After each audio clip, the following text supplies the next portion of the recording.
नमस्कार बंधुरा सम्पा kitchen village ফুডে আপনাদেরকে স্বাগত। প্রতিদিনের মতন আবারও চলে এসেছি বন্ধুরা একটা রেসিপি নিয়ে। আপনাদের দাদাভাই অনেক দিন থেকে বলছে যে রসবড়া রেসিপি করতে, তাই ভাবলাম যে আপনাদের সঙ্গে শেয়ার করা যাক। আর যদি বন্ধুরা আমার রেসিপি ভালো লাগে তাহলে আমার চ্যানেলটা সাবস্ক্রাইব করে রাখবেন, পাশে থাকা বেল আইকনটা প্রেস করে রাখবেন নিত্য নতুন রেসিপি পেতে হলে। আর ফেসবুক পেজ থেকে যদি দেখে থাকেন তাহলে ফেসবুক পেজটা ফলো করে রাখবেন, আর আপনাদের আত্মীয় স্বজন বন্ধু বান্ধবের কাছে ভিডিওটা শেয়ার করে দেবেন। আজকে রসবড়া বানাবো, তার জন্য আমি নিয়ে নিয়েছি চিড়ে। আগে থেকে আমি চিড়েটা ভিজে রেখেছিলাম। এটা পাতলা চিড়ে, আপনারা পাতলা চিড়েটাই নেবেন, কারণ এটা ভিজতেও তাড়াতাড়ি হয়, এই জন্য বেশি টাইম লাগে না। 5 মিনিটের মধ্যেই কিন্তু ভিজে দেখুন কাদা কাদা হয়ে গেছে। আর একটা নিয়েছি দেখুন বন্ধুরা মিক্সিং বোল। এই মিক্সিং বোলের মধ্যে আমি চিড়েটা জল ছেঁকে তুলে মিক্সিং বোলের মধ্যে নিয়ে নিচ্ছি।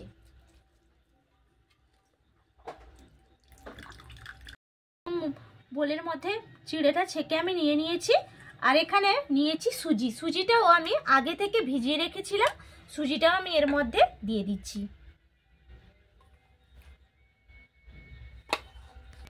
সুজিটা পুরোটা নিয়ে নিয়েছি। 1 প্যাকেট সুজি ছিল 10 টাকা দামের। আর এখানে নিয়েছি চালের গুঁড়ি। চালের গুঁড়িটাও আগে থেকে ভিজিয়ে রেখেছিলাম, চালের গুঁড়িও দিয়ে দিচ্ছি। একটু জল দিয়ে দেবো, কারণ সব কিছু তো ভেজানোই ছিল, এই জন্য সামান্য একটু জল দিয়ে পেস্ট করে আনছি। মিহি পেস্ট করে নিয়েছি। ঢাকনা চাপাটা খুলে নিচ্ছি। দেখুন কতটা সুন্দর মিহি হয়েছে। একটা পাত্রের মধ্যে আমি ঢেলে নিচ্ছি। বোল থেকে পুরোটা আমি ঢেলে নিয়েছি। বাটির মধ্যে তো পুরোটা ঢেলে নিয়েছি। এরপর আমি এর মধ্যে দিয়ে দিচ্ছি ময়দা। ভালো করে মিশিয়ে নেব। একটা হ্যান্ড উইক্স নিয়েছি, এর সাহায্যে মিশিয়ে নিচ্ছি। দিয়ে দিচ্ছি পরিমাপ অনুযায়ী লবণ।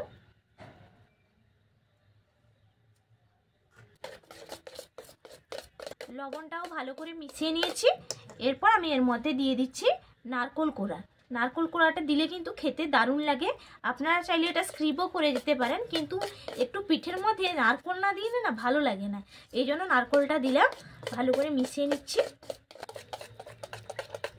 দেখুন ভালো করে মিশিয়ে নিয়েছি। আর বাটারের থিকনেসটা দেখুন, খুব মোটা না খুব পাতলাও না, একটু কিন্তু শক্ত শক্ত। রসবড়া করতে হলে একটু কিন্তু বেশি পাতলা করা যাবে না, একটু মোটা রাখবেন। বুঝতেই পারছেন আপনারা, থিকনেসটা দেখেই এরকম রাখবেন। আর এর মধ্যে কিন্তু আমি কোনো চিনি ব্যবহার করব না, এটা তো রসবড়া হবে, এই জন্য চিনির একটা শিরা করে নিতে হবে। এটা 5 মিনিটের জন্য রেস্টে রেখে দিই, সেদিকে চিনির শিরাটা রেডি করে নেব। উনুনটা ধরিয়ে নেই। উনুনটা ধরিয়ে নিয়েছি, কড়াইতে চাপিয়ে দিচ্ছি। কড়াইটা গরম হয়ে গেছে, কড়াইয়ের মধ্যে দিয়ে দিচ্ছি জল।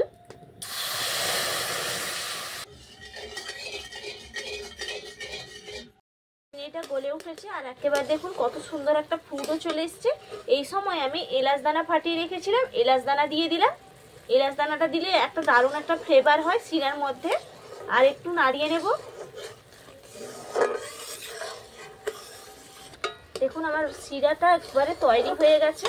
আমি একটু দেখে নিচ্ছি, একটু চেক করে নিচ্ছি। দেখুন একটু চটচটে ভাব চলে এসছে, তার মানে একবারে পারফেক্ট ভাবে আমার শিরাটা তৈরি হয়ে গেছে। আমি নামিয়ে নিচ্ছি।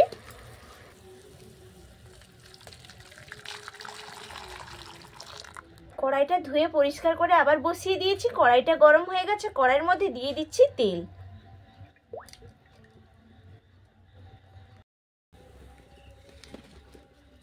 তেলটা দেখুন বন্ধুরা বসিয়ে দিয়েছিলাম, গরম হয়ে গেছে। আর এইদিকে যে বাটারটা তৈরি করে নিয়েছিলাম, বাটারটাও প্রায় 5 মিনিটের বেশি হয়ে গেল, কারণ তেলটা গরম হলো, সেইদিকে চিনির শিরাটাও হয়ে গেল। আর এইদিকে 5 মিনিটও কিন্তু রেস্টে থেকে গেছিলো। আর একটু ভালো করে হাতা দিয়ে মিশিয়ে নিচ্ছি। আর দেখুন বন্ধুরা আর একটা প্লেট নিয়েছি, এই প্লেটটা আমি এই তেলের মধ্যে দিয়ে দিচ্ছি। এই প্লেটের মধ্যেই কিন্তু পিঠেটা ছাকবো, তাহলে ভালো হবে। এরপর এখানে থেকে 1 হাতা করে নিচ্ছি, এর মাঝখানটায় দিয়ে দেব।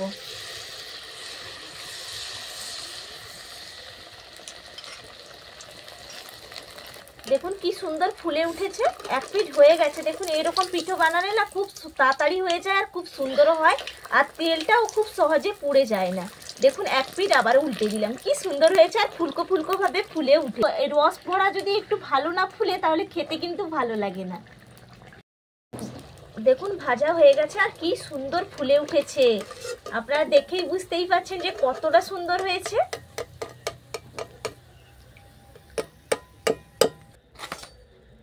দেখুন আবারও একইভাবে আমি এই প্লেটটার মধ্যে দিয়ে দিচ্ছি, সেই মাঝখানটাই দিয়ে দেব।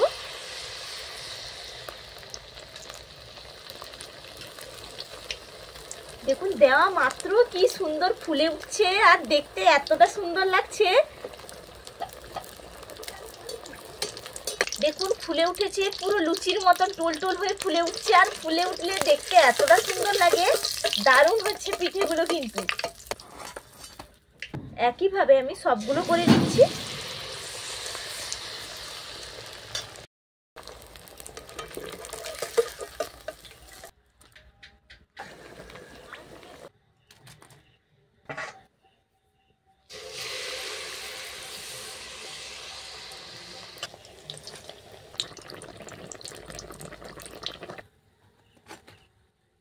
দেখুন এটাই কিন্তু লাস্ট, আর সবগুলো ভাজা হয়ে গেছে। দেখুন প্রত্যেকটা পিঠে অসাধারণভাবে ফুলছে, আর দেখুন দু পিঠ এতটা সুন্দরভাবে হয়েছে, দু পিঠ পুরো ভালো করে ফুলে গেছে। তুলে নিচ্ছি। দেখুন সবগুলো পিঠে তো রেডি, আর দেখতে কতটা সুন্দর লাগছে। এর মধ্যে দেখুন চিনি যে সিরাটা করে এনেছিলাম এখনো উষ্ণ গরম অবস্থায় আছে, এই উষ্ণ গরম অবস্থায় আমি চামচে করে তুললাম আর সিরেগুলো দিয়ে দেব। আহা দেখেই তো মন ভরে যাচ্ছে, কি সুন্দর দেখুন।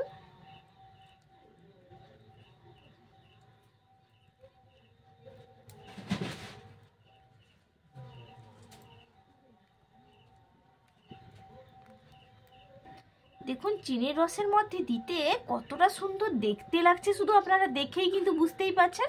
এটা আমি 2 মিনিট মতো ভিজিয়ে রাখবো, তারপর আপনাদেরকে কেটে খেয়ে দেখাচ্ছি যে কেমন হয়েছে। 2 মিনিট বাদে আমি ফিরে এলাম, আর কি সুন্দর রসে ডুবে গেছে। দেখুন কতটা সুন্দর হয়েছে, পুরো রসে একবারে টইটুম্বু। এখান থেকে আমি একটা উঠে আপনাদেরকে খেয়েও দেখাচ্ছি কতটা রস ভরেছে। দেখুন কি সুন্দর হয়েছে,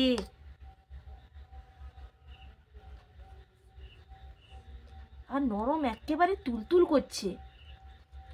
দেখুন কেটে তো নিয়েছি, আপনাদেরকে হাতে একটু তুলে দেখাই তাহলে আপনারা বুঝতেই পারবেন। দেখুন রসে তো টইটুম্বু করছে, আর একবারে দেখুন নরম তুলতুলে, দেখতেই পাচ্ছেন আপনারা। আর একটু আমি খেয়েও দেখাই।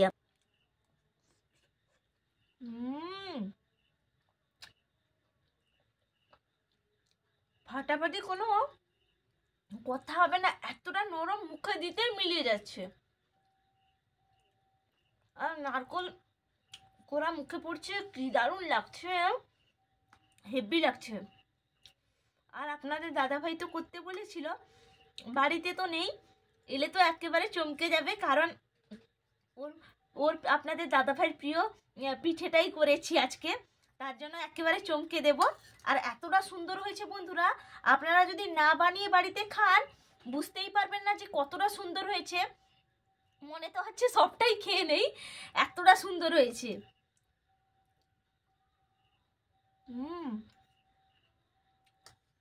মুখে দিতেই মিলিয়ে যাচ্ছে, আর রসটা পরিপূর্ণভাবে একেবারে ঢুকেছে, খেতে এই জন্য আরও ভালো লাগছে। আপনারা এইভাবে রস ভরাটা বানিয়ে ফেলবেন, বাড়ির সবাইকে খাওয়াবেন, কোনো আত্মীয় স্বজন এলেও চট করে বানিয়ে দিতে পারবেন, কোনো রকম ঝামেলা ছাড়াই কিন্তু পিঠেটা খুব সহজেই হয়ে যায়। আর আপনারা সবাই ভালো থাকবেন, সুস্থ থাকবেন। আবার আপনাদের সঙ্গে আমার পরের রেসিপিতে দেখা হবে বন্ধুরা। টাটা।